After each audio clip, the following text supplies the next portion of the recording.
Bonjour. Dernier épisode consacré à l'arithmétique modulaire en tant que telle. Nous allons bientôt pouvoir reprendre la théorie des groupes.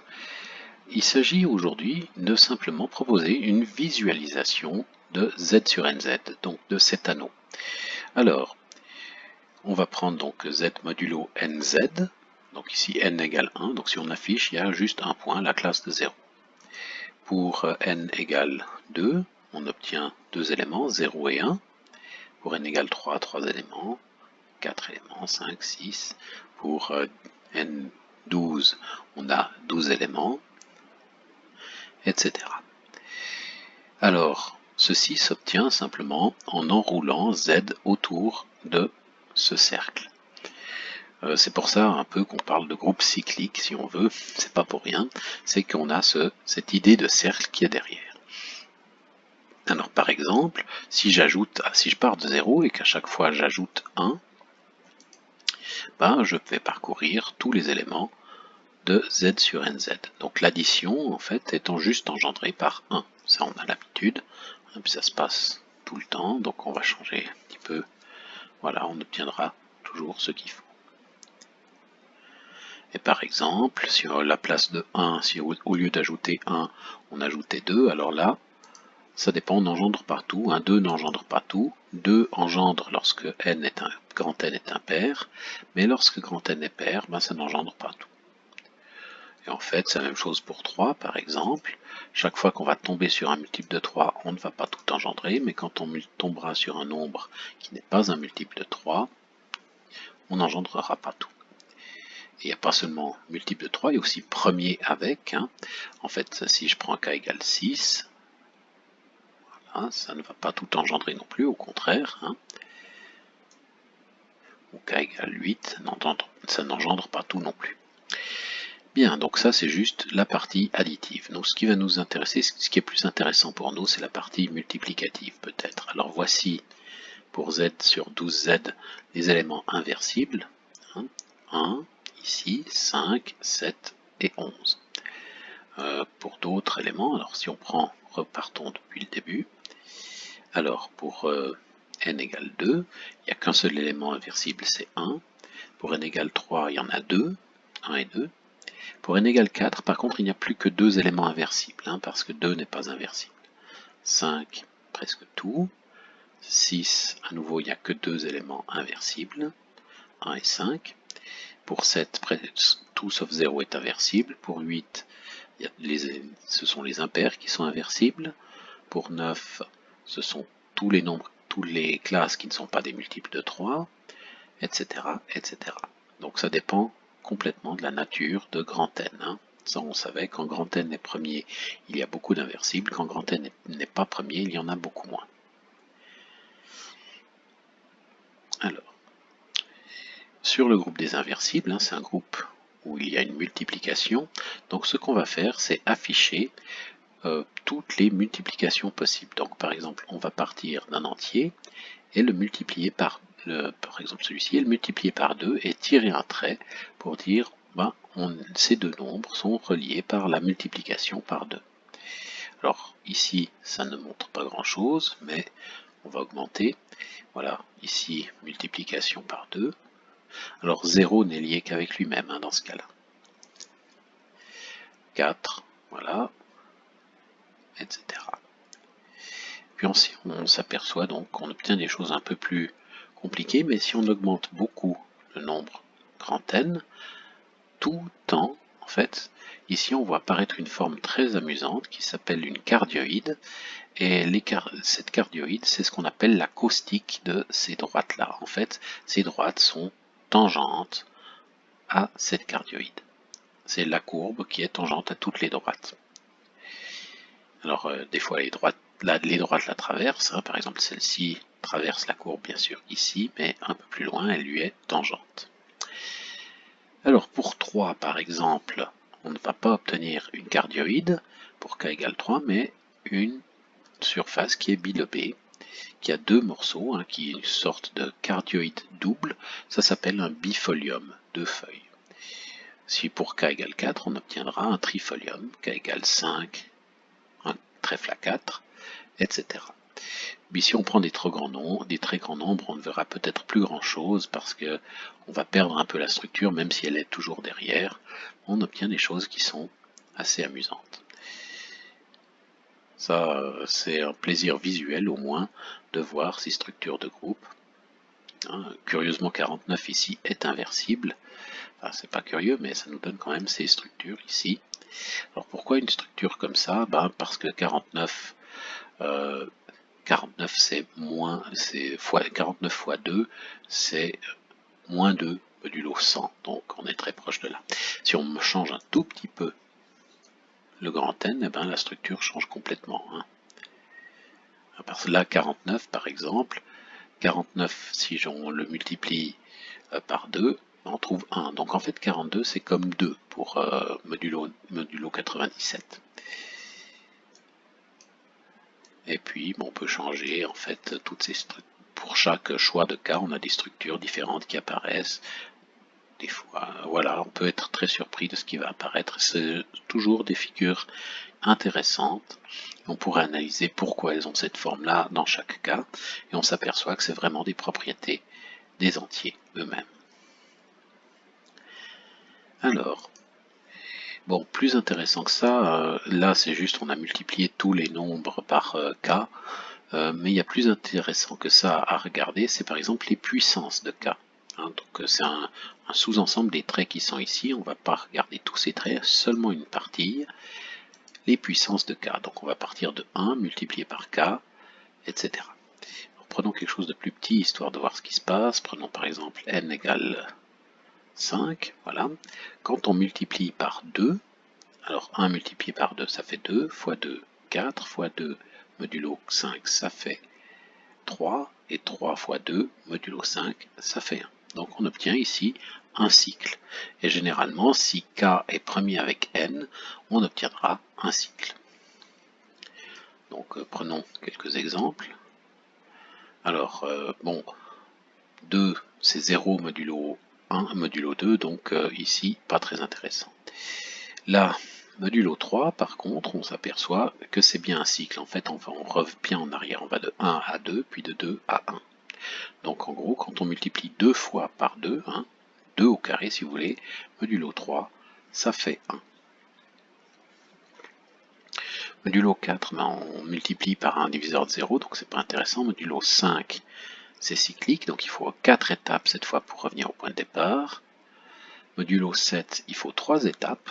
Voilà, là c'est un exemple où 2 au cube, modulo 7, ça fait 1. Modulo 8, c'est pas intéressant parce que 2 est un diviseur de 0. Modulo 9, là on a un cycle ici de longueur 6. Ici, modulo 11, cette fois-ci 2, on a un cycle de longueur 11, donc on passe par tous les nombres. Ici pour modulo 13 aussi. Pour modulo 17, par contre, on ne passe pas par tous les nombres avec 2. Donc on va peut-être revenir au point de départ. 2 fonctionnait bien pour 5 par exemple, mais 3 fonctionne aussi. 4 par contre il fonctionne mal. 4 est bien inversible modulo 5, mais si vous regardez bien, c'est en multipliant 2 fois par 4, on revient au point de départ. Alors pour 7, ou déjà pour 6, vous voyez, donc si on prend les nombres qui sont premiers avec 6, il y a 1 et 5. Alors peut-être que voilà. Donc 5 ici engendre z sur 6z étoile. Donc en multipliant par 5, on passe partout. Modulo 7, est-ce que tout engendre? Non, vous voyez que 2 n'engendre pas tout, modulo 7. Ici par contre 3 engendre tout, modulo 7. 4 n'engendre pas tout. 5 engendre tout, 6 n'engendre pas tout. Pour 8, modulo 8, alors les nombres impairs, regardons bien. Alors, bon, 1 ne va pas engendrer grand chose, à part 1. 3, on s'aperçoit qu'il va juste passer par 1 et 3, les multiplications successives par 3. 5, à nouveau, on ne va pas passer partout, et 7, on ne va pas passer partout non plus. Donc, en fait, modulo 8, là, il n'y a aucun élément dont les puissances passent par tous les points. ça veut bien dire que c'est une structure différente de celle de tout à l'heure, celle dont on a l'habitude. Modulo 9, par contre, là, il va y avoir un moyen, il y a des nombres qui passent partout, c'est le cas de 2. 4, par contre, modulo 9, il faut 3 étapes pour revenir au point de départ, et pas 6. 5, par contre, passe partout. 7, il faut 3 étapes pour revenir au point de départ, et c'est tout. Prenons 10. Bon, 10, il n'y a pas grand chose non plus à se mettre sous la dent. Donc il y a quelque chose qui engendre tous les inversibles de 10, c'est 3 par exemple. 11, si on regarde bien, 2 engendre tout. 3 n'engendre pas tout cette fois. 4, 4 on renverse juste le sens des flèches. C'est comme si 3 et 4 étaient inverses l'un de l'autre. Alors 3 fois 4, 12, modulo 11, ça fait 1. Oui, ils sont inverses l'un de l'autre. 5 ne passe pas partout. 6 par contre, ça passe partout. 7, ça passe partout. 8 aussi. 9 ne passe pas partout. 10, vraiment, là, ne fait pas grand-chose. Un 10, c'est moins 1, donc c'est normal qu'il se comporte comme ça. Prenons un autre nombre. Prenons quelque chose. Prenons un premier un peu plus grand, par exemple 31. Revenons à 31. Voilà. Alors pour 31, 2 n'engendre pas tout. 3 par contre, lui, il engendre tout, il passe partout. On voit son bifolium apparaître ici par derrière, cette figure un peu fantomatique. 4 ne passe pas partout, vous voyez, il y a des éléments ici. 4 c'est un élément d'ordre 6 ici, 5 pardon. Donc si on multiplie, si on prend 4 puissance 5, on va finir par retomber au point de départ. 5 est d'ordre 3, il faut 3 étapes pour revenir au point de départ. 6, il faut 6 étapes, c'est un hasard, c'est un hasard.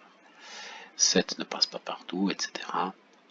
11 par contre passe partout, donc 11 engendre tout lui aussi, comme 3. Voilà, donc différents comportements, selon les nombres K que l'on choisit au départ, on a différents sous-groupes en fait qui sont engendrés. Des sous-objets, par exemple tous les points, voilà, pour 23, ici je multiplie par 23 fois 23 fois 23 fois 23 fois 23 fois 23 fois 23 fois 23 fois 23 fois 23, on a bouclé. En fait, tous les points sur lesquels atterrisse une flèche verte sont des points qui forment un sous-groupe de 23, des inversibles modulo 31. 32, alors regardons 32 un petit peu dans le blanc des yeux, qu'est-ce qui se passe pour lui? Eh bien on s'aperçoit que lui, les inversibles c'est juste les éléments rouges, je vais cacher les bleus, donc les inversibles en fait ne sont absolument pas, les inversibles n'admettent aucun générateur, il n'y a rien qui passe partout pour modulo 32.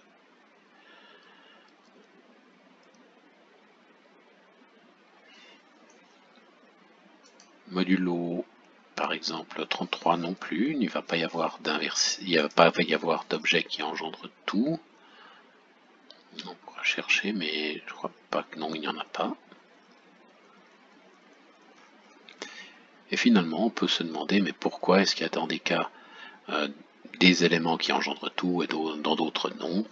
La règle c'est celle-ci, c'est que l'ensemble des inversibles modulo n admet un générateur, donc un élément qui passe partout quand on prend ces puissances successives, seulement dans les 4 cas suivants. Si n est 2 ou 4, pour 2 et 4, il y a un élément qui engendre tout. Pour n égale une puissance d'un nombre premier impair, à ce moment-là, oui aussi il y a quelque chose, et pour le double de ces puissances de nombre premier impair, aussi on a un générateur.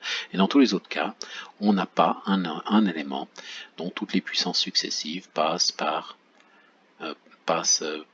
tous les éléments du groupe des inversibles. Peut-être remettons juste 2, regardons dans quel cas 3 est un générateur. Vous voyez, c'est très variable, hein, ça saute du coq à l'âne. On ne peut pas prévoir exactement dans quel cas ça va être un générateur, dans quel cas ça ne va pas l'être. C'est un énorme problème d'ailleurs de trouver des générateurs comme ceci. On n'a pas de méthode générale pour le faire. Et c'est un moyen, je veux dire, de se compliquer la vie, de s'embêter, ou un moyen de code à clé publique aussi. On peut faire quelque chose là-dessus, même si je ne crois pas que ce soit le meilleur.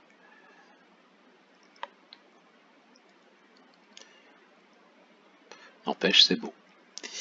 Alors, voilà pour cette visualisation des groupes qui apparaissent en arithmétique modulaire. Donc, la question des groupes Z sur NZ qui est le groupe additif et Z sur NZ étoile qui est le groupe multiplicatif.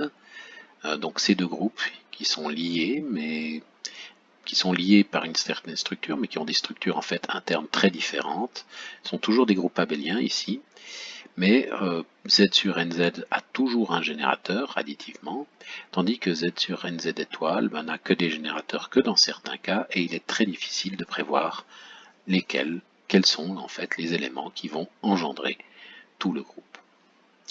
Voilà, nous en avons terminé avec l'arithmétique modulaire, et nous allons continuer avec l'initiation à la théorie des groupes, et nous allons simplement broder sur ce que nous avons vu sur l'arithmétique modulaire, c'est-à-dire tous ces concepts que nous avons vus passer, on va les retrouver plus tard. Voilà, je vous souhaite une très bonne journée, à bientôt.